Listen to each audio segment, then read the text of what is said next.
Halo semuanya, kembali lagi dalam lanjutan video marketing. Kali ini kita akan membahas tentang melakukan riset kreatif multimedia untuk pemasaran. Pada intinya, sebelum kita membuat video marketing, tentunya kita harus melakukan riset terlebih dahulu supaya hasil dari video marketing yang kita buat itu hasilnya maksimal. Nah, kita akan pahami terlebih dahulu apa itu riset pemasaran atau marketing research.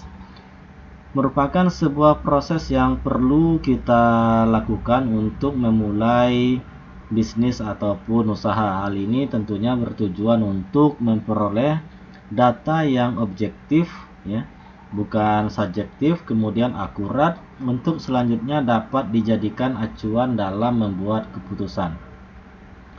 Proses yang ada meliputi pengumpulan data, observasi, serta pengolahan data yang ada pada objek penelitian di dunia pemasaran. Baik itu bisnisnya skala kecil maupun besar, siapa saja yang bisa menggunakan riset pemasaran. Nah, tujuan riset ini yang pertama untuk evaluasi, mengevaluasi strategi pemasaran yang telah diterapkan sebelumnya, kemudian untuk understanding, yaitu memberikan pemahaman bahwasanya feedback atau masukan dari konsumen adalah hal yang paling penting. Kemudian ada prediksi. Dengan adanya riset tentunya kita bisa membuat prediksi terhadap hasil yang akan kita capai. Keempat adalah pengawasan ataupun controlling. Nah, ini berhubungan dengan riset marketing. Nah, kita akan membuat video marketing.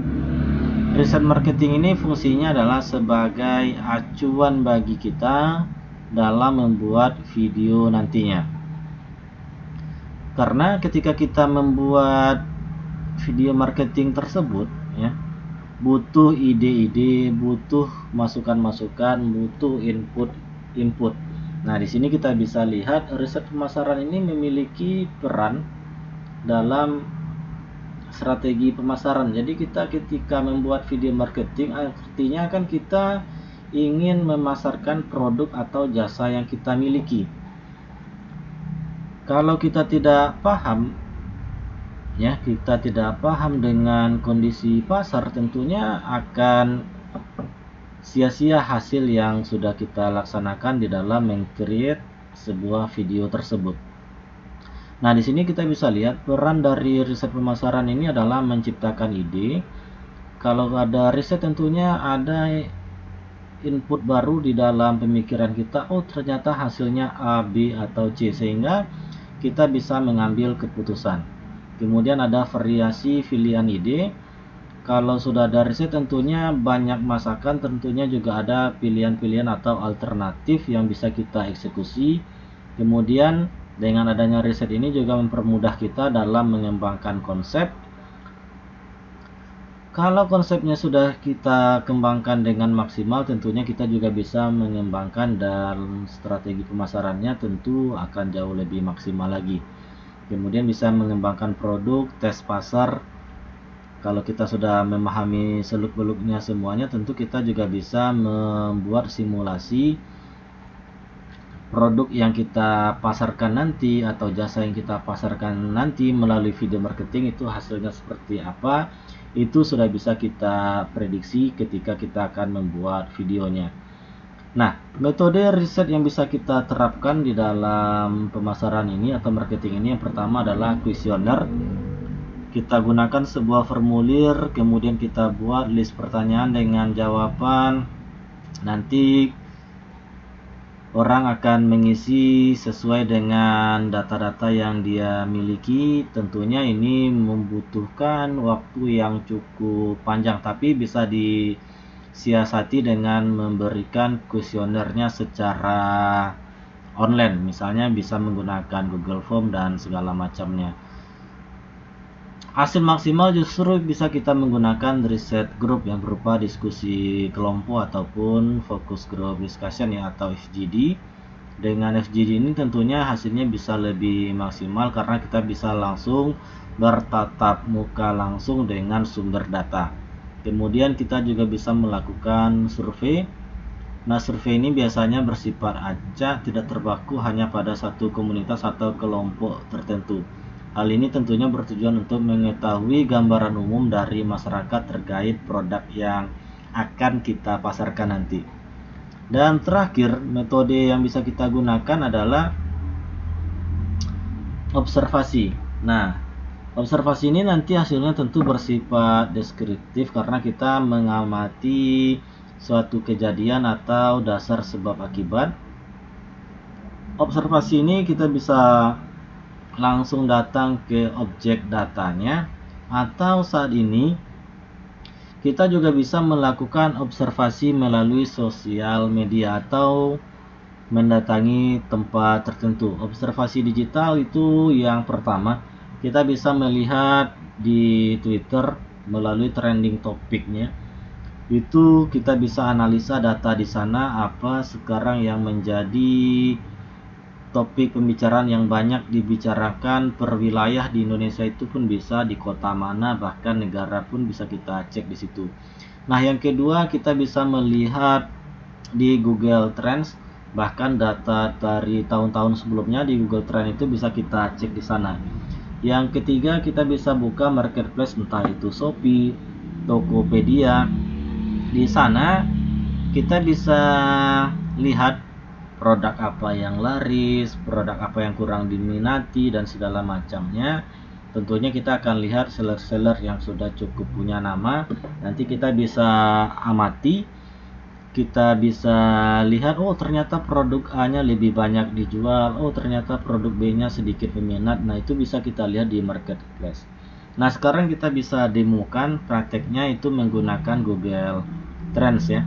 Nah, silakan dibuka Google Trends seperti ini. Di sini kita bisa melihat apa saja yang sedang tren hari ini ya. Kita coba lihat ini, di sini trennya. Bahkan tahun 2022 dan tahun 2021 pun ini bisa kita lihat ya. Kita cek yang tahun 2022. Nah, di tahun 2022 apa arti bestie, apa itu chapmack, artinya healing, apa itu love bombing, apa itu crypto. Nah, kalau kita punya data-data seperti ini, artinya kita bisa lebih maksimal dalam meng-create atau membuat sebuah video marketing ya. Kita bisa mengacu ke sini. Oh, ternyata ini kata kunci yang banyak dicari oleh orang hari ini. Dengan mengacu ke kata kunci ini, kita bisa membuat video marketing yang nantinya ada keyword yang berhubungan dengan trending-trending yang ada saat ini di Google Trends tersebut. Nah, ini kita coba lihat sementara ini contohnya ada olahraga kardio apa saja. Berarti ini kita bisa membuat video marketing, nanti kata kuncinya kita bisa ambil ini ya. Artinya ini adalah kata kunci yang paling banyak dicari orang di Google. Sementara di tahun 2021 ini kita bisa lihat ya, ada comorbid, insecure, jamet, gelai, dan segala macamnya ini. Nah, ini bahkan ya nasi goreng, rendang sapi, rawon, kastengel ya. Berarti kalau kita membuat sebuah video marketing nasi goreng misalnya, kita jadikan ini sebagai judul di headingnya dan subheadingnya, bahkan nanti kita buatkan copywritingnya yang berkaitan dengan nasi goreng, maka berpeluang video marketing kita itu misalnya kita tampilkan di web ataupun di YouTube itu bisa menjadi di halaman pertama ya kalau kita optimasi. Kenapa? Ini yang paling banyak dicari orang, berarti kita membuat video dasarnya adalah data keyword apa yang paling banyak dicari orang. Sementara kalau kita lihat di Indonesia 24 jam terakhir ini data apa ya? Ini data kalau kita ambil hari ini di tanggal 15 Agustus, ternyata yang paling banyak dicari orang adalah Al-Ittifaq versus Al-Nassr. Berarti kalau kita membuat video atau membuat konten yang berhubungan dengan Al-Ittifaq versus Al-Nassr, ini akan berpeluang rame ya, karena banyak orang yang mencari.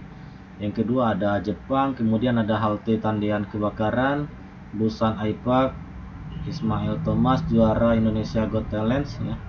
Nah, ini kalau kita membuat konten-konten yang berhubungan dengan ini akan sangat berpeluang untuk ramai ya, atau banyak sekali orang yang ngeklik nantinya. Ini Sampdoria, Inter Miami, Theo, dan kalau kita lihat ini sampai di hari Senin ternyata ada Manchester United, Al Nassr, Neymar, Hawaii. Nah, ini yang menjadi Google Trends ya di hari ini. Oke. Nah, inilah perlunya kita melakukan riset data ya. Jadi ketika kita membuat video marketing, nggak ujuk-ujuk langsung membuat video aja. Kita perlu pertama ya, nih dibuatkan lagi garis besarnya sebagai kesimpulan ya. Ketika ingin membuat video marketing ya, satu, kita harus paham copywriting terlebih dahulu ya, supaya memudahkan kita dalam merangkai kata, membuat kalimat yang berhubungan dengan konten nantinya itu lebih tertata rapi dalam waktu yang singkat. Karena kalau kita buat secara manual tentu membutuhkan waktu yang sangat lama dan konsentrasi yang tinggi. Tapi dengan menggunakan copywriting yang sudah bisa dinikmati melalui web AI, nah itu lebih gampang sekali. Yang kedua, kita harus melakukan riset ya, nggak bisa asal-asalan ya, riset marketing terlebih dahulu ya. Nggak bisa langsung ujuk-ujuk membuat video marketing tanpa melakukan riset terlebih dahulu. Kita harus paham siapa yang akan menonton video kita nanti, target pasarnya siapa ya, dan semuanya itu butuh data. Jangan sampai kita membuat video marketing nantinya orang nggak ada yang menonton sama sekali. Apalagi saat ini kita ingin fokus misalnya di salah satu media sosial, misalnya YouTube ataupun TikTok misalnya. Tentu kita harus cari data-data yang berhubungan dengan media sosial tersebut. So, sampai jumpa di lanjutan materi berikutnya.